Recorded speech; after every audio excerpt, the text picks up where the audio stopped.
আমার মতে ট্রাম্পের উচিত পাকিস্তান এবং ভারতকে এক পাল্লায় মাপা বন্ধ করে দেওয়া। ট্রাম্প মনে করে যে পাকিস্তান যেভাবে তার প্রতিটি কথা গাধার মতো মেনে নেয় বা শোনে, ঠিক একইভাবে ভারতও ট্রাম্পের কোনো কথা যেন অমান্য না করে। আর এই ভ্রমের মধ্যে থেকেই ট্রাম্প ভারতকে একটি আমন্ত্রণ পাঠিয়েছে যাতে ভারত তাদের সাথে চলে আসে। কিন্তু ভারত সেই নিমন্ত্রণ দেখা মাত্রই প্রত্যাখ্যান করেছে, যার ফলে ট্রাম্পের যে সম্রাট হওয়ার আকাঙ্ক্ষা ছিল তা কোথাও না কোথাও ধুলোয় মিশতে দেখা যাচ্ছে। হ্যাঁ বন্ধুরা, ভারত ট্রাম্পের একটি বড় অনুরোধ বা ভালো একটি বড় প্রস্তাবকে সরাসরি খারিজ করে দিয়েছে, যার নাম হলো বিওপি, অর্থাৎ বোর্ড অফ পিস। তো এই বোর্ড অফ পিসটা আসলে কি? কেন ট্রাম্প এতে ভারতকে অন্তর্ভুক্ত করতে চান? কোন কোন দেশকে বিওপির আমন্ত্রণ জানানো হয়েছে এবং ভারত কেন এটি প্রত্যাখ্যান করলো? সবকিছু বিস্তারিত জানাবো আজকের এই ভিডিওটিতে। শুধু ভিডিওটি পুরো অবশ্যই দেখুন, যাতে আপনিও বুঝতে পারেন যে এই বিওপির পেছনে ট্রাম্পের কত বড় ষড়যন্ত্র লুকিয়ে আছে, যা ভারত আগেই বুঝে ফেলেছিল।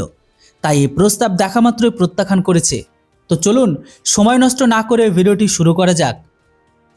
তো দেখুন, আমেরিকান রাষ্ট্রপতি ডোনাল্ড ট্রাম্প ইসরায়েল হামাসের মধ্যে যে যুদ্ধ চলছে এবং তাতে গাজা সিটি যেভাবে লক্ষ্যবস্তু হয়েছে, তার জন্য ট্রাম্প বোর্ড অফ পিস নামের একটি সংগঠন তৈরি করেছেন। ট্রাম্পের দাবি যে তিনি এই বোর্ডের মাধ্যমে গাজা সিটিতে ব্যাপক শান্তি, সুদৃঢ় শাসন, পুনর্গঠন ও বিনিয়োগ পুনরায় গাজা স্থাপন করবেন। এই বোর্ডের স্থিতিশীলতা এবং সমৃদ্ধি অর্জনের জন্য কার্যকর শাসনকে সমর্থন করবে। ট্রাম্পের আরও দাবি যে বিওপি বোর্ড স্থায়ী শান্তি আনার জন্য কাজ করবে। এটি শুধু সেই এলাকাগুলোতেই সক্রিয় থাকবে না যেখানে আগে থেকে সংঘর্ষ চলছে, বরং যেসব এলাকায় সংঘর্ষ হওয়া আশঙ্কা আছে সেখানে এই বোর্ড কাজ করবে। মানে বিশ্বে যদি কোথাও যুদ্ধের সম্ভাবনা দেখা দেয়, তবে এই বোর্ডের মাধ্যমে তা থামানো যেতে পারে।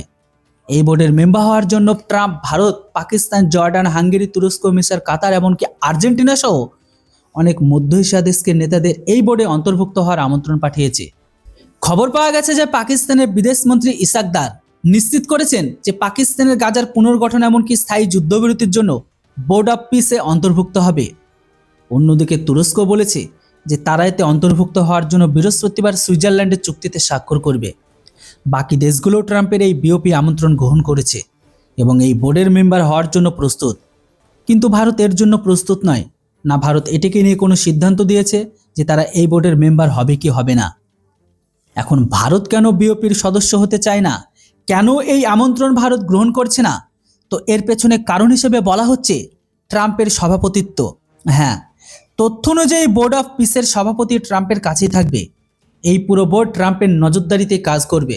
আর এমন নয় যে ট্রাম্পের কাছে সভাপতিত্ব শুধু 1 বছরের জন্য থাকবে, যার পরের বছর অন্য কোনো দেশ নেতাকে এই সভাপতিত্ব দেওয়া হবে, যেমনটা জাতিসংঘ বা G20-তে দেওয়া হয়। বরং এই বোর্ডে এমন নিয়ম বানানো হয়েছে যে ট্রাম্প রাষ্ট্রপতি থাকুক বা না থাকুক, তিনি এই বোর্ডের সভাপতিত্ব পদে বহাল থাকবেন। সভাপতিকে তখনই সরানো যেতে পারে যখন তিনি নিজে ইস্তফা দেবেন অথবা কার্যনির্বাহী বোর্ডের সকল সদস্য তাকে অযোগ্য ঘোষণা করবে।